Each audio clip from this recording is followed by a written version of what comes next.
क्योंकि यही वो ज़ुबान है जो झूठ बोलती है, और यही वो ज़ुबान है जो चुगली करती है, और यही वो ज़ुबान है जो गाली देती है। ताज्जुब है हमें कि हम इसको गुनाह ही नहीं समझते। ग़ीबत भी एक ऐसा ही गुनाह है जिसमें हर कोई मुलव्विस है, मर्द हो या औरत, पढ़ा लिखा हो या जाहिल, जवान हो या बूढ़ा। इसलिए आप हज़रात के सामने ग़ीबत पर एक मुकालमा पेश करने जा रहे हैं। मुकालमे की किरदार सास सिदरा, सिदरा की सहेली बरीरा, बहू लबीबा, लबीबा की सहेली शफीरा। आप हज़रात से गुजारिश है कि इस मुकालमे को गौर से देखिए और इस गुनाह से बचने की कोशिश करें इंशाअल्लाह। रहमतुल्लाहि व बरकातुहू। ये बहन कौन है? मेरी मेहमान बहन है, मुंबई से आई है और दीन के बारे में बहुत अच्छी मालूमात रखती है। अरे मैं तो बातों बातों में खैरियत ही पूछना भूल ही गई। खैरियत से हो? कहाँ की खैरियत, जी रही हूँ कैसे तैसे, बस वक्त पूरा करके दुनिया से जाना है। अरे आपा जान, अल्लाह ने आपको क्या काम दिया है, शादो आबाद कर दिया है। बेटे की भी अच्छी नौकरी है और चांद जैसी खिदमत गुजार बहू है, और क्या चाहिए? खामोश रहो तुम, मेरा मुंह मत खुलवाओ।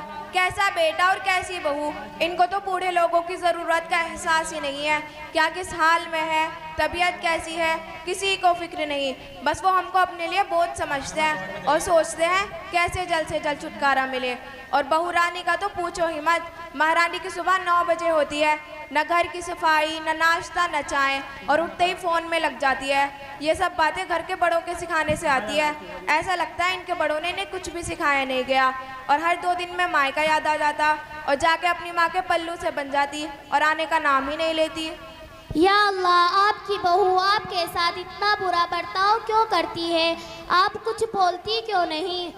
देख बहन, मैं तो बोलती बोलती तंग आ चुकी हूँ। मैं कुछ बोलूँ तो महारानी की पेशानी के बल पड़ने लगते हैं, इसलिए खून के घूंट पीकर ही खामोश रहना पड़ता है। अरे बरीरा, मैं तो तुझे चाय पिलाना ही भूल गई। चल सीगॉक में चाय पी के आते हैं।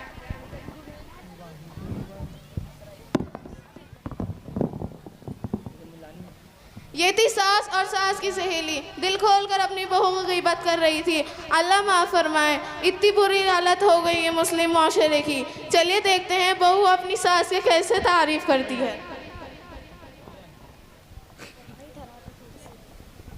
अस्सलामु अलैकुम व रहमतुल्लाहि व बरकातुहू। वालेकुम अस्सलाम व रहमतुल्लाहि व बरकातुहू। बैठो बैठो।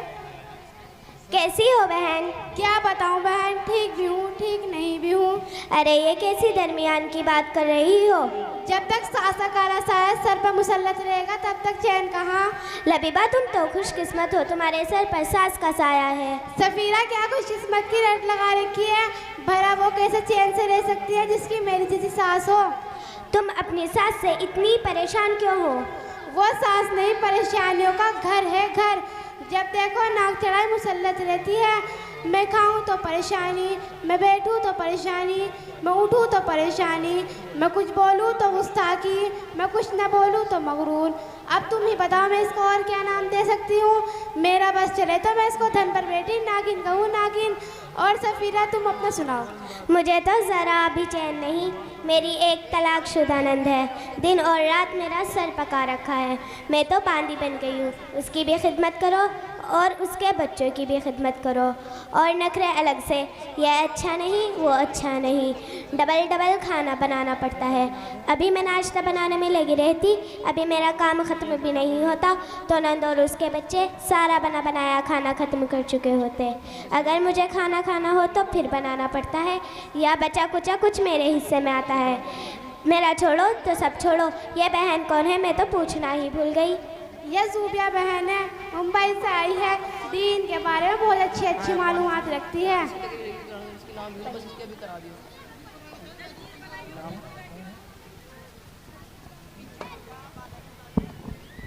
अरे ज़ूबिया, भी तुम इन दोनों के साथ ही बैठी हो क्या?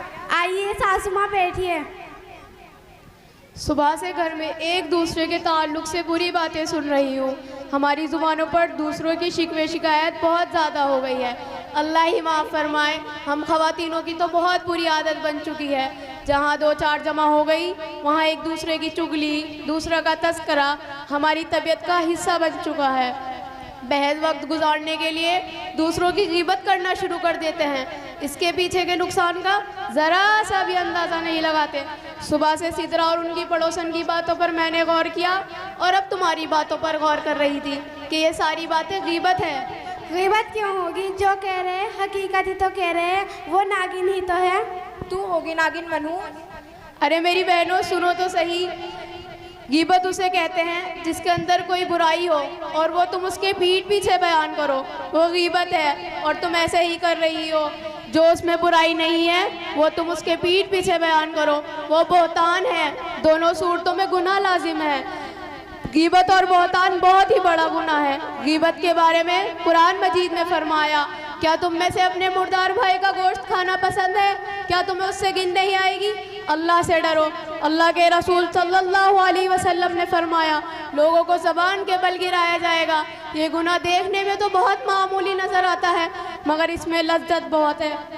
खुदा ना करे किसी को इसकी रट लग गई तो उसकी आखिरत ख़राब होने में कोई शक नहीं।